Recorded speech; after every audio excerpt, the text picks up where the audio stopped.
नमस्कार साथियों, मैं हूं शैलेंद्र सिंह और आप देख रहे हैं हमारा यूट्यूब चैनल शब्द शब्द शैलेंद्र सिंह।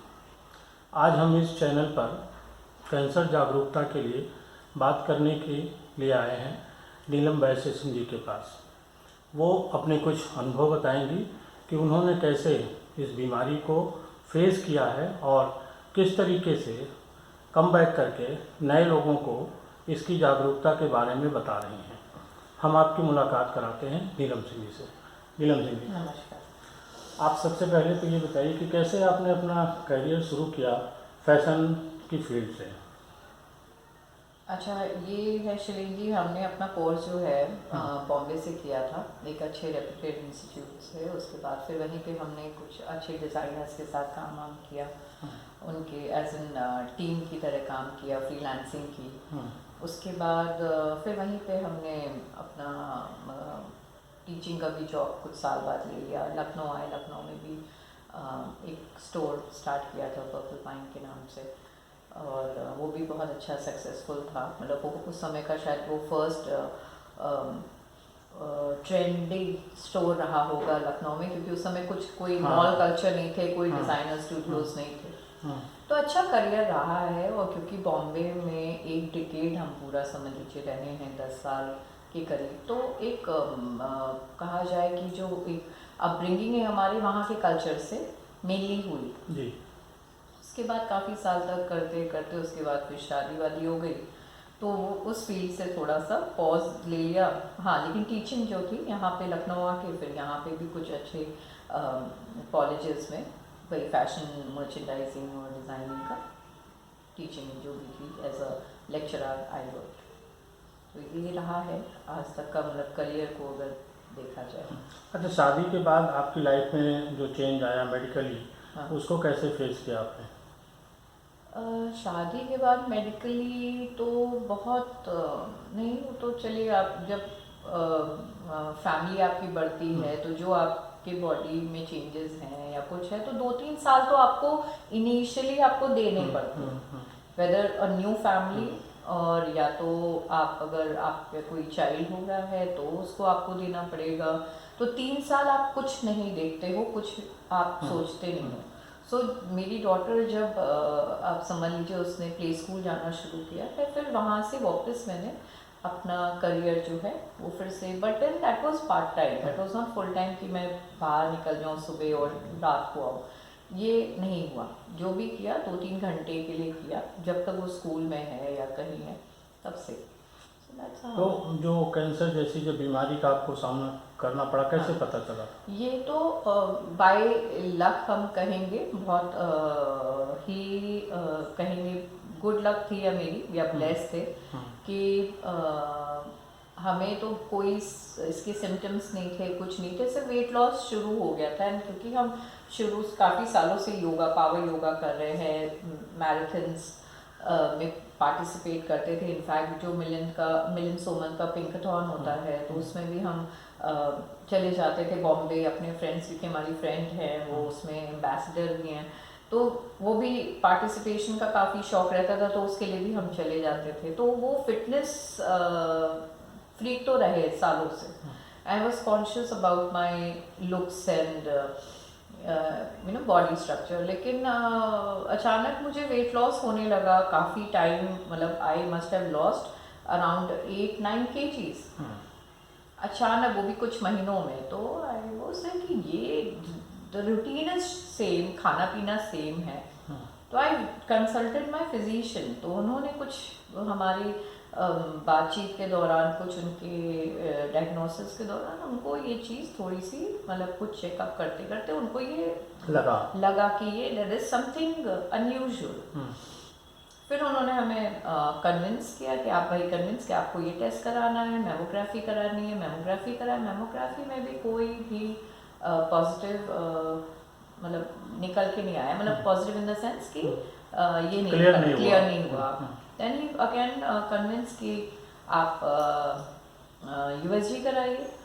तो आई वाज कि एक रिपोर्ट आपके पास आ गई, बट एज अ एक्सपर्ट मैं उनको भी बोलूँगी कि मतलब वो हमारे लिए तो एज अ गॉड थे उस दिन, क्योंकि उनको उनके वो मुझे लास्ट स्टेप तक पुश करते रहे कि नहीं तुम्हें कराना ही है। But I was not ready and मैं डॉक्टर्स और हॉस्पिटल से बहुत भागती हूँ, मुझे बहुत एलर्जी है। आज तक मुझे कोई कह दे कि आपको हॉस्पिटल किसी को देखने भी जाना होगा, I am the last person to go. तो मुझे शुरू से इतनी एलर्जी थी डॉक्टर के यहाँ जाना या हॉस्पिटल, डर रहता है स्वाभाविक सा। हाँ मतलब मुझे अच्छा नहीं लगता था, never I used to be comfortable. तो उसमें क्या हुआ कि फिर यूएसजी कराया, यूएसजी में भी नहीं निकल के आया, इट वाज नॉट क्लियर। फिर उन्होंने मुझे कहा नहीं अब आप दिल्ली जाइए और जाके आप वहाँ पे एक FNAC टेस्ट होता है वो कराइए, it's more like a biopsy. तो आई सेड अब क्या जरूरत है कि 2 रिपोर्ट्स आपके सामने रखी हुई है, देयर इज नथिंग, कुछ नहीं है उसमें। तो दे ले कि नहीं आप कराइए। एंड देन वहाँ हम गए, वहाँ से फिर 2 दिन बाद हमें मेल से ये रिपोर्ट आ गई थी। तो रिपोर्ट भी हम उनको प्रिंट आउट लेके उनके पास हम गए, उन्होंने पढ़ी है। तो देन ही वाज लाइक, उस समय जब उन्होंने रिपोर्ट पढ़ा तो ही वाज मतलब मुझे थोड़ा कंसोल किया उन्होंने। एंड हाँ, सुनने के बाद I was actually in a state of shock. हम जहाँ बैठे थे वैसे ही बैठे थे, हिल नहीं रहे थे। मतलब उस रिपोर्ट में पता चल गया, हाँ उसमें लिख के आ गया कैंसर डायग्नोस हो गया। उन्होंने वहीं से फिर दिल्ली है डॉक्टर हरित चतुर्वेदी ऐसी नाम है उनका, ही is a HOD in max, इसी के हैं, ऑन्कोलॉजी में है वो। तो उनके फ्रेंड है, उन्हीं के पास इन्होंने भेजी। फिर उनसे बात की उन्होंने वहीं ओवर द फोन, बोले कि नहीं ये रिपोर्ट है and it is a localised cancer and it is not spread. Best चीज़ ये है कि ये स्प्रेड भी नहीं है, बाकी इसकी जो और है क्या स्टेज है कैसा है वो सब आगे फर्दर उस पर हो जाएगा, पेट CT में और सब और टेस्ट होते हैं। फिर फाइनली ये हुआ कि ठीक है लेट्स नाउ फाइनली। 1 हफ्ता तो खैर नहीं समझ में आ रहा था, family was in shock. Husband है, मेरी डॉटर पिया उस समय से 5 साल की थी। तो ऑब्वियसली, और ये लास्ट चीज़ है जो आप अपने बॉडी में सुनना चाहोगे कि ये बीमारी आपको है, this you don't want to hear. But ठीक है, 1 हफ्ता शायद हम सब लोगों को समझने में, सब क्या करना है ट्रैक नहीं समझ में आ रहा था, किस तरफ क्या करें। दिल्ली बॉम्बे के बीच में चल रहा था, चॉइस 2 थी हमारे पास कि हम दिल्ली जाएंगे हम बॉम्बे जाएं। बट बॉम्बे बिकॉज मेरा अपना एक कहते हैं that's also my home town, मेरा नैनीहाल है पूरा, my entire family is in Bombay, मामा जी लोग सब हैं, तो वहाँ सपोर्ट बहुत अच्छा है हमें, मेरी डॉटर के लिए भी। तो हम महीनों वहाँ जाके रह सकते थे क्योंकि इसको देखने के लिए वहाँ पूरी फैमिली है, माई सिस्टर्स है, एवरीवन इज है, तो बहुत ध्यान, कोई टेंशन नहीं। So finally that we decided कि हम बॉम्बे जाएंगे। एंड आई थिंक हमारा वही रिपोर्ट ये सब में 10 दिन बाद हम यहाँ से चले गए, मतलब फॉर द ट्रीटमेंट। तो ये हमारा वहाँ रहा है। उसके बाद फिर वहाँ जाके सारे टेस्ट हुए।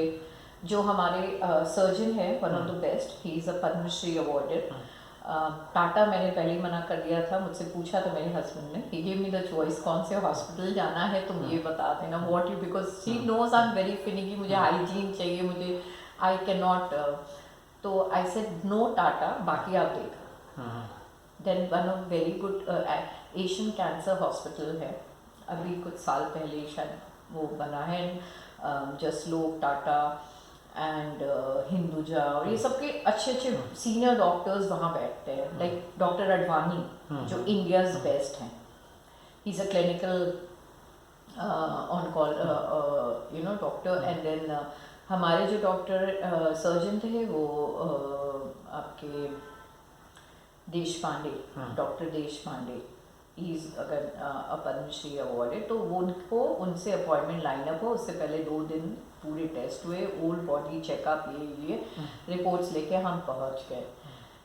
हाँ, तब तक ये था कि फैमिली अपना वाला एफर्ट कर रही थी, पूजा वूजा बिठा दी गई थी। मम्मी ने हमारे महामृत्युंजय लखनऊ में, वहाँ बॉम्बे में शुरू करवा दिया था मामियों को बोल के, और हम लोग टेस्ट में लग गए वहाँ, डॉक्टर्स जो भी बेस्ट पॉसिबल थे। फिर ये रिपोर्ट्स हमने शायद बॉम्बे के 4 डॉक्टर्स को हमने कंसल्ट किया आफ्टर, जो हमारे डॉक्टर थे उनसे करने के बाद। And this I always advice, मेरे पास 2-3 लोग ऐसे अभी भी आते हैं, कई लोग जो शैलीन जी आप ये समझ लीजिए, अगर इस जैसे अभी कुछ दिन पहले भी एक आई थी लेडी, उनकी फ्रेंड को हुआ है, मैंने बल्कि उनको बोला कि आप मुझसे बात कराइए एक बार, तो उन्होंने उनके बारे में मुझे बताया कि ऐसा है ऐसा है ऐसा है, and this is how we want to, मतलब हम क्या करें कैसे करें। तो मैंने उनको एक चीज़ सजेशन दी कि जब आप किसी भी डॉक्टर के पास जाइए, आप डिसाइड कर लीजिए आपको किसके पास जाना है, ठीक है, बट उसके बाद आपको ओपिनियंस ज़रूर लेनी चाहिए, क्योंकि हम आपको बता रहे हैं, हम करीब ये जो अंबानीज का है जो हॉस्पिटल है, क्या नाम है उसका, वहाँ गए हम, हिंदुजा गए हम, एशियन में तो हमारे डॉक्टर जिनसे बात हुई थी, हमारे सर्जन से, उनको मिलने के बाद 3 बड़े डॉक्टर्स का और हमने वहाँ पे ओपिनियन लिया। रीज़न भी हम ये समझना चाहते थे कि कौन किस तरीके से, और हर डॉक्टर का ट्रीटमेंट का तरीका अलग है। किसी ने हमसे कहा कि आपकी हम सर्जरी करेंगे, उसके बाद हम सर्जरी के बाद जब हम जो नॉट अंदर है आपकी गांठ वो निकालेंगे, और उसके बाद उसका टेस्ट होगा, उसके बाद का ट्रीटमेंट उस पर डिपेंड करता है। किसी ने हमसे कहा कि हम पहले कीमो कर देंगे, उसके बाद हम सर्जरी करेंगे, अगर कीमो से वो खत्म हो जाता है तो हम सर्जरी नहीं करेंगे। तो ये आपका कॉल फिर होता है कि बेसिकली आप क्या कराएंगे, कैसे कराएंगे, आपको क्या लगता है जो, बट फाइनली ये जब हमने 2-3 तरीके को, वी डिडंट गेट कंफ्यूज्ड, हमने फिर अपने ही डॉक्टर सर्जन पे हमने फुल ट्रस्ट किया। And I believe Shaileen ji, उनसे मिलने के बाद मेरी जो is a very good counsellor, जो मैं मिली हूँ उनसे ना, उसके बाद से कॉन्फिडेंस जो था, मतलब जो 10 दिन आप डेफिनेटली लो तो फील करोगे, भले ही आप एकदम उसमें नहीं जा रहे हो डिप्रेशन में, बट लो तो आप फील करो ना। उसके बाद there was very good confidence, मतलब मुझे लगा कि इट्स नथिंग, कुछ होना ही नहीं है इसमें, तो कोई टेंशन की बात ही नहीं है। बट ठीक है, there is a fear of going to the hospital and seeing all that atmosphere, and the worst fear is I guess operation theatre, जो सबसे ज़्यादा ही स्कैरी हो जाता है। तो फिर भी ठीक है, वो हो गया, सर्जरी हुई हमारी आई थिंक 6 अप्रैल, हाँ 6 अप्रैल। आपको सर्जरी के बाद कम बैक होने में कितना समय लगा? सर्जरी के बाद तो मेरे को 5 दिन बाद डिस्चार्ज कर दिया गया था, बट वो लोग क्या होता है कि सर्जरी के बाद वो एक ड्रेन पाइप लगा देते हैं, तो उन्होंने हमें एक ड्रेन पाइप लगा दी थी, और वो एक साथ में एक सैक रहता है जिसमें वो जो वो कहते हैं वाटर एंड ब्लड का जो डिस्चार्ज वहाँ से जो होता है वो निकलना ज़रूरी है, बिकॉज इफ इट स्टेज ना, आपने अगर कोई चीज़ की सफाई की तो वहाँ पे वाटर और ब्लड रहेगा, थोड़ा वो निकलता रहता है, वो जब निकल जाएगा पूरी तरीके से तब वो ड्रेन पाइप, लेकिन वो बहुत बड़ा टास्क था, क्योंकि वो 24 घंटा आपकी बॉडी में लगा है, और उसका एक बैग है, उसको अलग, हाँ उसको हमने एशियन कैंसर सेंटर का एक बैग था, उसको हमें लटका के हर समय रखना था, because that is attach to your body. तो फिर हम उसके बाद ये हुआ कि जब ये बैग था, I was so disappointed, hospital का बैग लेके आए थे नो, तो हमने उसके बाद जब 5 दिन बाद डिस्चार्ज हुए घर आए, तो हम लोग, मैं और मेरी सिस्टर जाके हम लोगों ने एक बहुत अच्छा फैंसी सा बैग पहले खरीदा, ऐसे मैं इसमें डाल के यार हुआ। और उस बैग के साथ आप शॉपिंग करने गए? शॉपिंग गए, मैं क्लबिंग गई, बहुत सारी मेरी पिक्चर्स हैं जिसमें वो बैग शायद मैं टेबल पे रख देती थी, एंड हम क्लबिंग किया, मैंने शॉपिंग किया, मैंने मूवीज देखी, कुछ नहीं, वो एक है वो चल रहा है, बल्कि ये होता था कि कितनी जल्दी वो निकल जाए, तो वो भी, लेकिन उसको काफ़ी टाइम लगा, हम उतने दिन वहाँ रुकना पड़ा, हम अगर नहीं होता तो शायद हम 10 दिन बाद वापस आते, फिर हम वापस जाते। अच्छा, कितने साल पहले की घटना है ये 2017 की? हाँ, मतलब 3 साल हो गया। 3 साल। फिर आपने उसको कैंसर को किनारे किया, उसको हराया, और आपने सोशल जो भूमिका थी आपकी पॉलिटिकल, वहाँ पे आपने इंटर किया, आप कुछ कांग्रेस में भी कोई आपने पद वगैरह मिला था? हाँ, शुरुआत जब हम वहाँ से लौटे हैं, वही अक्टूबर में आए, नवंबर से ही हमारी कुछ अभी तो वो है नहीं हम इसमें, लेकिन कुछ प्रोमिनेंट लीडर से मुलाकात हुई, और फिर उन्होंने एक नया ऑल इंडिया प्रोफेशनल कांग्रेस जो है वो स्टार्ट किया था। फिर वहाँ पे काम करते करते वहाँ पे पोस्ट वाइस प्रेसिडेंट और ये सब दी गई, काम अच्छा हुआ, बहुत बड़े बड़े हमने प्रोग्राम्स किए और काफ़ी सोशल वर्क हुआ, सब हुआ। उसके बाद फिर मेन स्ट्रीम में आ गए, मेन स्ट्रीम में आए तो वहाँ भी कुछ पोस्ट थी हमारी सिटी इसकी लोकसभा इलेक्शंस में हमारा था, मतलब सिटी उपाध्यक्ष और ऐसे सब था। तो उसमें लोकसभा इलेक्शंस में 3 वार्ड्स हमें दिए गए। उस समय राज बब्बर जी थे, तो 3 वार्ड्स दिए गए थे। तो उसमें 3 वार्ड्स, और वो भी सबसे टफ वार्ड्स थे यहाँ के। तो उस पे काम तो किया। लखनऊ तो टफ सीट है, वेरी टफ। यहाँ तो खैर हम मानते हैं, लेकिन आप जहाँ जहाँ काम कर रहे हैं आप काम के लिए काम करिए ना, रिजल्ट के लिए हर समय काम नहीं होता है। तो finally I was enjoying it. फिर मेरा एनजीओ तो था ही पहले से, सोशल वर्क हमेशा से तो आपको राजनीति से ज़्यादा समाज सेवा में अच्छा लग रहा था? हाँ यही कहेंगे, क्योंकि आज हमने थोड़ा सा ये कोरोना टाइम में बैक सीट पे है पॉलिटिक्स, क्योंकि मुझे लग रहा है कि ये टाइम है भी नहीं, मुझे नहीं लगता। तो सोशल वर्क बहुत हुआ कोरोना के समय। हमने कम्युनिटी किचन्स स्टार्ट किए और फूड है, मास्क है, सैनिटाइजर्स हैं, काफ़ी कैंप्स हुए हैं। अभी भी वोकेशनल ट्रेनिंग प्रोग्राम्स चल रहे हैं, ये सब है। और ये सब मतलब ये समझिए, ये सारी चीज़ें जो तेज़ी पकड़ी है वो नवंबर, हम अक्टूबर के आसपास आ गए थे वापस, और नवंबर 17 से फिर स्पीड पकड़ ली है लाइफ में कि बहुत ज़्यादा चीज़ें करनी है और करते जाना है। बिकॉज लाइफ क्या, डेथ को बहुत एज पे, आप एज पे पहुंच जाते हो ना लाइफ की, क्योंकि आपको पता है कहीं ना कहीं आप कितना भी कॉन्फिडेंट हो, बट कोई चीज़ आपकी बॉडी में आ चुकी है। एंड ये इसका कोई एश्योरेंस नहीं होता है कि आज है और कल नहीं है, तो परसों क्या होगा आपको नहीं पता। सो मेनली होता है कि लाइफ को वैल्यू करना आता है, उसके बाद लाइफ वैल्यू करने लगते हैं। अच्छा, आप तो फैशन आइकॉन भी रही हैं, कई बच्चों को फैशन के लिए पढ़ाया भी है। उसके बाद फिर आपने सोसाइटी को एक नया ग्रुप दिया, क्वींस ग्रुप। हाँ। इसके पीछे क्या मोटिव है, कैसे इसको? देखिए, क्वींस ग्रुप जो है ये हमारी 2 फ्रेंड्स हैं, मेघना और ऋतु। बेसिकली ऋतु हमारी बहुत पुरानी फ्रेंड है, मतलब कॉलेज फ्रेंड्स हैं, उन्हीं के थ्रू हम मेघना से मिले। सो बेसिकली ये आइडिया उन मेघना का ही था। तो आई वॉज थोड़ा, मैंने क्या क्लब बनाओगे, कैसे क्या करना है, मतलब एक विजन चाहिए था हमें। तो मेघना लाइक दिस इज इट नीलम, ऐसे करेंगे, ऐसे करना, ये होगा। ऐसे ठीक है, चलो बैठते। अब वो होते होते वो आई थिंक शिलीली हमने उसको स्टार्ट किया, स्टार्ट करने के बाद उसको करते करते हम रोज आई थिंक नई चीज़ें सीखते हैं।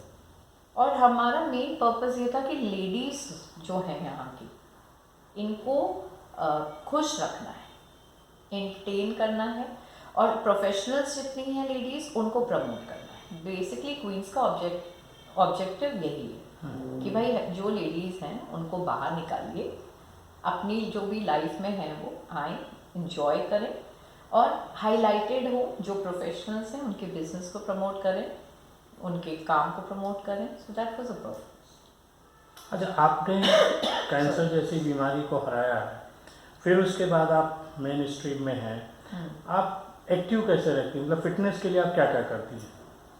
फिटनेस के लिए देखिए, अभी तो योगा मेरा हमेशा से, उसके बाद भी मेरा प्लैंक रिकॉर्ड रहा है 7 मिनट का। लोग अच्छे जो जिम करने वाले लोग हैं वो भी 7 मिनट का प्लैंक नहीं कर पाते। अभी क्योंकि ये थोड़ा सा 6 महीने से जो चेंजेस हुए उसकी वजह से हाँ ये है कि वॉक मेरी रेगुलर रहती है, रोज़ 5 किलोमीटर वॉक मिनिमम करना ही करना है, 4 से 5 के बीच में हो जाता है। एंड सुबह उठ के स्ट्रेचिंग है, प्राणायाम है, क्योंकि ये वेदर और ये कोरोना टाइम में बेसिकली आपको अपनी इम्यूनिटी पे बहुत काम करना था।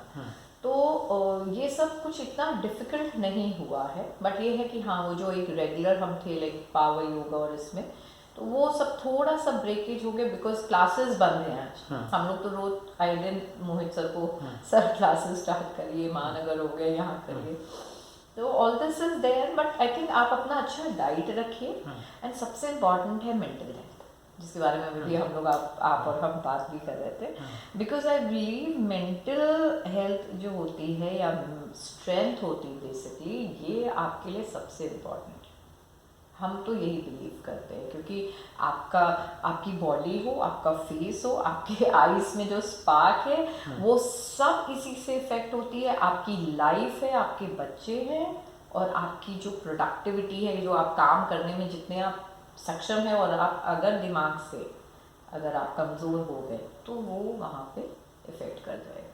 आई थिंक बॉडी के साथ साथ मेंटल हेल्थ पे, so this one thing which I don't ever compromise on is, मैं स्ट्रेस नहीं लेती हूँ। कोई कहता है तुम ये, मतलब पीपल आस्क मी, ये हो ही नहीं सकता कि तुम्हें स्ट्रेस नहीं होता है। मुझे स्ट्रेस 2017 के बाद से मुझे स्ट्रेस नहीं होता। आई डोंट टेक स्ट्रेस, मुझे स्ट्रेस होते ही, कुछ भी हो जाए मुझे स्ट्रेस होता ही नहीं। आपको लगता है उससे बड़ा कुछ नहीं हो सकता जो 2017? हाँ, बिकॉज वो जो होना था वो सबसे बड़ी चीज़ हो चुकी है, और वो अगर आप करके निकल सकते हो, उसको पार कर सकते हो, तो I think there is nothing. बाकी तो चैलेंजेस है लाइफ के, वो छोटे मोटे आएंगे जाएंगे। It's not going to be as bad as what it has been. यही आपकी जो चैलेंज को आपने जैसे फेस किया वही आज ताकत है? वही ताकत है, वो सबसे बड़ी ताकत है। आज भी, कल भी हम लोग आपका ये जो आपने कल भी लिखा था आर्टिकल, तो हम लोग रात को we were all friends together, तो हम लोग ऐसी बात कर रहे थे सब लोग कि ये बड़ा अच्छा लिखा है, वो बहुत अच्छा आर्टिकल, हम लोग डिस्कस हो रहा था। तो वो बोले, हमें को मुझे एक ही चीज़ से डर लगा था, जब मैं ओटी जा रही थी, तो ओटी और वेटिंग रूम के बीच में जो समय था वो बड़ा हॉरिबल था। मेरी फैमिली के साथ बैठा, तो सीधी ओटी ले जा, वो वेटिंग रूम और अंदर सब तैयारियां चल रही। तो हमने कहा, उसके उस समय मैंने 5 बार हनुमान चालीसा पढ़ी, और एक वहाँ पे नर्स थी, उसको मैंने पकड़ के, उसका हाथ पकड़ के रखा था। हमने कहा तुम जब तब तक नहीं यहाँ से जाओगी जब तक हम वहाँ अंदर नहीं चले जाएंगे। तो वो उसको मैंने, मतलब दैट वाज द स्कैरियस्ट। तो आज हम जब उसको, फिर उसके बाद वहाँ से निकल के वेंटिलेटर पे आना, बहुत तकलीफ देता है वेंटिलेटर। आप एक्सपीरियंस कर रहे हो उन चीज़ों को, वो कितनी बॉडी में, जितनी हम तो थोड़ी देर थे, because they keep you for the observation, but लोग जो रहते हैं लंबे समय बहुत तकलीफ होती है, बहुत तकलीफ होती है। तो वो सब देख लेने के बाद कि भाई आपको जब, अब इससे वर्स्ट कुछ नहीं है लाइफ में, तो आप जो छोटी छोटी चीज़ों के लिए लोग क्रिप करते ना, ये हो गया, वो हो गया, ये टेंशन है, उससे लड़ाई हो गई, ये लॉस हो गया, दिस इज नथिंग। अच्छा, एक घटना और थी कि जब आपने अपने हेयर रिमूव कराए थे सर के, जिस समय कैंसर डायग्नोज हुआ, वो फैसला भी बड़ा आपका कठिन था? वो बड़ा था, और अभी बल्कि हमारी एक फ्रेंड है शाबुनी, और वो कैलकाटा में है, और अभी बल्कि वो भी हमारी जैसे सेशंस कराती है, because she is into this personality development. तो अभी कुछ डिफेंस एस्पिरेंट्स थे, उनके साथ उन्होंने मेरा लास्ट वीक ही हम लोगों ने गूगल पे किया, तो करीब 25-30 बच्चे रहे ऑल ओवर इंडिया से। तो क्योंकि आई रिमेंबर कि जिस दिन मुझे ये करना था, लाइक कीमो के बाद कहते हैं 14 डेज के बाद डॉक्टर से कि आपके बाल जाएंगे। तो हुआ क्या कि हमने जो है हमारा ये, हमें वहाँ पता चल गया था, तो बॉम्बे में विग की तैयारी होने लगी कि भाई विग पहनना पड़ेगा। तो विग वाला घर पे आया, हम और हमारी मामी बैठे, हमारी मामी जी जिनके साथ हम थे, हम लोग विग की डिज़ाइन देख रहे हैं, कीमो होने वाला है, विग लगाना है, विग एक तैयार करा लिया जाए, एक अच्छा विग वाला बुलाया गया, उसने विग दिखाया, हमने पहनने के लिए, हमने कहा ठीक है बना दो विग, जब सब कह रहे हैं तो बना दो। सो फाइनली बना, कीमो ख़त्म हुई, कीमो ख़त्म होकर मम्मी, हमारा ये था कि कीमो होता था, first chemo is very tough, very difficult, body बहुत, क्योंकि there is something which is killing so many cells in the body, that medicine, जिसमें आपके स्किन सेल्स हैं, स्टमक लाइनिंग है, आपका यूट्रस है, आपका हेयर है, ये सारे सेल्स मर जाते हैं। तो already there is a very effective medicine in your body already. तो वो सब के बाद, but the best part is like कि मुझे सिवाय हेयर के और कहीं कोई, जैसे स्किन लोगों की ख़राब हो जाती है, उसमें ब्लेमिशेस आ जाते हैं, या दवाओं का जो रिएक्शन होते हैं, नील्स खराब, हाथ खराब हो जाए, काले पड़ने लगते हैं ऑल दैट, वो सब बाय गॉड्स ग्रेस कुछ नहीं था। लेकिन वो 14 दिन था, तो वही 12 दिन से हेयर फॉल शुरू हो गए, अच्छी गिरने लगे कि प्रोमिनेंट कहीं बैठे हैं और अच्छे अपने आप गिर गए। एंड उसके बाद फिर 13 डे पे मेरे बाल धीरे धीरे सब रूट्स छोड़ना शुरू हो गए, it started all knotting here, naughty मतलब जैसे वो जटा बन जाती एकदम हार्ड, वो गिर के और ऐसे जटा बन जा रही। तो आई कॉल्ड माई हस्बैंड, वो लखनऊ में ही थे उस दिन। तो I called him, I said कि ये हो रहा है, तो इसे कि वेट कर लो, बॉम्बे 2-3 दिन में जाना है दूसरी साइकिल के लिए, वहीं चलते हैं। ऐसे नहीं, ये जो हो गया है it has to be removed. And वो रात तक आते आते 70% बाल हमारा पूरा आधा स्लैब दिखने लगा, आधे ज़्यादा ये इधर इधर पूरा ऐसे जगह बन गई। ऐसे अभी ऐसा है, कल सवेरे लेट्स, तो डॉटर को भेज दिया क्लासेस, हमने कहा चलो मेरी फ्रेंड है यहाँ पे, उनके सैलून में हमने अपॉइंटमेंट बुक करा और उसके बाद हम लोग गए। तो वहाँ पे फिर एक मेल आए, you have to shave it, shave कराया। क्या शेव कराया, बाय चांस वो सूट कर गया। हाँ, बहुत वो भी आपको सुंदर। हाँ, वो सूट क्योंकि शेव, तो हमारी मम्मी ने हमें क्या बताया कि देखो बेटा, जब बच्चे छोटे होते हैं ना उनके सर की मालिश की जाती है, तो उनका सर शेव किया जाता है। तुम्हारा बहुत अच्छे से हुआ था। So I said yes, finally, I think वो इस दिन के लिए भी हुआ था। तो शी टोल्ड मी दिस, देखो कैसे सर ऐसे किया, तो तुम्हारा निकलने के बाद भी बाल, तुम्हारा फेस जैसे टेढ़े मेढ़े हो जाते, भाई किसी का कुछ उठा है, कोई दबा है, यहाँ से ब्रॉड है, नहीं, वो पूरा सूट कर गया। और सेम डे हम लोग को, मुझे और शाबुनी और माई एक और फ्रेंड रचिता, हम लोग को उस दिन हमारा प्लान था, 1-2 दिन पहले प्लान था हमारा कि आज हमें जाना है क्लबिंग के लिए, और सुबह बाल निकल गए। लखनऊ के 3 क्लब्स हमें जाने थे उस दिन, 3 क्लब्स हमारा प्लान था जाने का। अब वो हुआ कि शाम को जब हम तैयार हो रहे हैं, तो उसके बाद अब तैयार तो हो गए हैं, फिर मैंने उसको 2 पिक्चर भेजी, एक विग के साथ भेजी, विदाउट विग भेजी। और मैंने बोला उसको कि भाई ये बताओ कौन सी वाली अच्छी है। बोली वैसे तो तुम अपनी स्किन में अच्छी लगती हो, बट लखनऊ है, बाहर निकलना है और लोग क्या कहेंगे, ऐसे ये फैक्टर है, तो फिर नहीं पहनना, नहीं करना। लोग क्या कहेंगे is not a factor for me, because I think मुझे, मेरे लिए मेरी अपनी हेल्थ और मेरी अपनी इम्पोर्टेंस और मेरी अपनी सेल्फ रिस्पेक्ट के आगे लोग क्या कहेंगे इज नॉट इम्पॉर्टेंट ना। ये मेरा अपना डिसीजन होगा, किसी को एक्सेप्ट करना है करे, वरना आई डोंट केयर। तो खैर हम विग गाड़ी में रख के हस्बैंड को बोला, हस्बैंड सेट के नहीं पहन लो ऐसे, अच्छा ठीक है। एंड आई डोंट वांट, मतलब आर्टिफिशियल तो मेरे डिक्शनरी में है ही नहीं, I can not be artificial, I am very upfront, बहुत स्ट्रेट फॉरवर्ड हूँ। तो मैंने कहा कि यार कल तक मेरे बाल इतने थे, आज अचानक से इतने लंबे बाल अजीब सा बना के हम बाहर नहीं जा सकते, this I can't do it. फिर खैर फाइनली गाड़ी में बैग में विग जरूर गया, हम 3 जगह गए। और आई थिंक उस दिन जो है लखनऊ में ये एक बहुत तेजी से वर्ड फैला होगा, सोशल मीडिया पे फोटोज चली गई, शेयर हुआ, लोगों ने ये कौन है, because first bald woman in Lucknow, शायद वो रहा, आप भी देखे होंगे उस समय, सोशल सबने देखा, लोग उसके बाद शायद जाने हैं कि ये है कौन।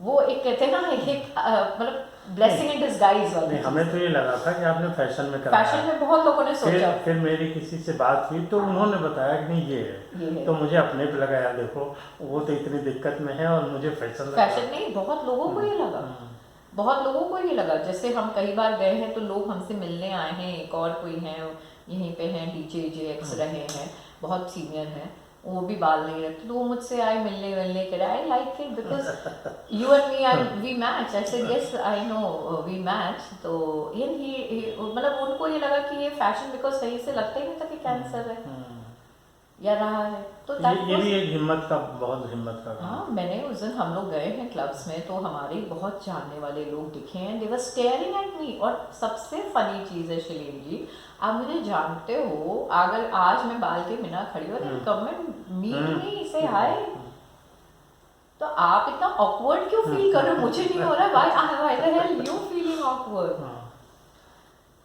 तो ये है नीलम जी, और इनके साथ आपको हमारी बातचीत कैसी लगी ये आप कमेंट बॉक्स में ज़रूर बताइए। हमारे चैनल को आप लाइक और सब्सक्राइब करते रहिए, ताकि हम आपको ऐसी ही नई लोगों से मिलवाते रहें, कुछ नई जानकारियाँ देते रहें। धन्यवाद।